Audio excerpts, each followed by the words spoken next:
Okay, first of all, conference report on it being incoherent to invoke power. You say it should be more like information theory.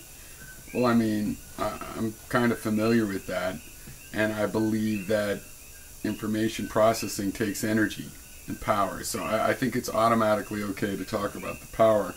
It can't be made insignificant. There might be other metaphors, other things to look at. But definitely, you know, like complexity theory is going to tell you how much energy it takes to solve a particular computing problem. Power is going to be a part of an information processing system. I also will just say, off the top, I think hope is for the weak. I believe that when you just go with the flow, you're really just going with unconscious will. Okay, now, one thing you said is I'm assuming, you know, I'm forgetting thoughts are part of the universe, but please notice that Greytex was criticizing me for saying that they are part of the universe, that consciousness, that, you know, and I think it is reactive, and I'm saying it emerges either like magnetism or like fire, but it does emerge, and it's latent in the universe itself in some sense. So I think they are part of the universe, and I believe that we are the result of thinking and the thing doing the thinking at the same time, and I don't think there's a problem with that because that's how systems work. There is a circularity in the synthetic reality of life, in systems, and the way systems can cycle. They can have cycles that, you know, are circular in a sense, and logically we become sensitive to those, but in synthetic truths, it is possible to have a system. For example, to have a system that perceives itself, that perceives its own organs of perception. These kinds of circularity are just simply possible because you can have a relationship with yourself over time. Now, you say there is no evidence for the indeterminism that I talk about or require or whatever. But that's just a bold statement by you. I don't know why you think you can say that because for hundreds of years we thought that. The only thing that ever implied and did not prove, never demonstrated a potential for determinism was classical mechanics, Newtonian mechanics, which we know don't apply to the universe. We now understand that. There is no evidence of determinism. There is no evidence of determinism. You're telling me that I need evidence for indeterminism, but modern physics goes with indeterminism, and the old logical argument that there must be determinism has never, ever, ever had empirical foundation. The only thing that gave it the appearance of that was the inaccuracy and ignoring enigmas of chemistry that allowed us to use Newtonian mechanics for a long time. Seriously, where do you get evidence of determinism? You can't determine things in your life. Okay, scientists don't determine things exactly. Nothing has ever been determined. And quantum mechanics relies on an indeterminacy. And you're there going, oh, no, it must still be determined. Well, how? Because of logical must-be's? That's not evidence. Because I don't believe those arguments. Those arguments have flaws. Tell me, show me a situation. You want to say there's no evidence for indeterminacy. You're talking about empirical evidence, not arguments. There's no argument for indeterminacy. Now, that might be true. There's just evidence for indeterminacy.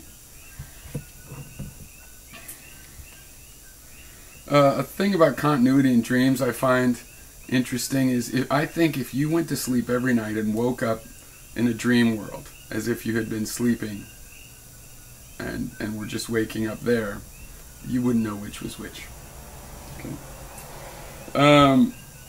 Now, the accountability and gratitude, well, I have that, and that's the point of my fallback is compatibilism. Even if it were proven to me that there was a determinacy, then I would figure, well, okay, I still have this weird reason. Why would I, as a flowing river that is totally determined, however free it looks, why would I develop this illusion, and what is it that has the illusion? Still be an interesting question to me. And I would be a compatibilist, and I would have gratitude, because it seems more interesting than simply being, the determined phenomena. But to be honest, it doesn't really make sense to me.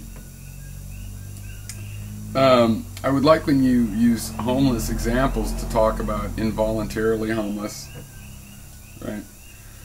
And then again, this issue is really a lot about hope. I have a theory about hope. It's a little bit harsh, but I think hope is for the weak. I don't think hope is a particularly good thing. People have, I think the emotions people have that they call hope, it's kind of important. The term is hard to, I don't want to attack the term for that reason. A lot of people rely on hope. I have relied on emotions in situations that could be called hopeful. I've been terminally optimistic in professional projects, been known as terminally optimistic right to the end. That could be called hope, but I don't think of it as hope. And because hope is this kind of thing we're talking about now, where you just have to wish that the river flows a particular place, and the river flows many places. There's many different paths on it, and it's just funny to me, because to me my philosophy of art has to do with individualistic making particular things, and you can meditate to get that out of yourself, but it's not like it's will-less or nature doing it. In my view, it's it's still you, and these are techniques to get the paddle in the water. So yeah, I would like an answer on certain points of this, specifically about why do you feel so bold that there's evidence for determinism? Where? Your life isn't that way. If you think science is that way, it's not how, and the science that does say that has been overturned by the very scientists that were advocating it as they learned this new. So where is this evidence? What in this chaotic world where people don't know their ass from a hole in the ground, and you're telling me that I have to prove there's indeterminacy? I don't think so. It's just because of the history of what philosophers have claimed for so long, but I'm sorry, it doesn't matter how long you claim something, you need to come up with some evidence. There's all kinds of evidence that things can't be determined, just every time people try to determine them and get it wrong. Every time. And in science, where they do pretty well, it's plus or minus a percent. It's plus or minus. They do that right off. They don't even try to get it right determined exactly, just within a range of error. So, yeah, I would like you to, I fear you would just take it as an assumption, because everybody knows.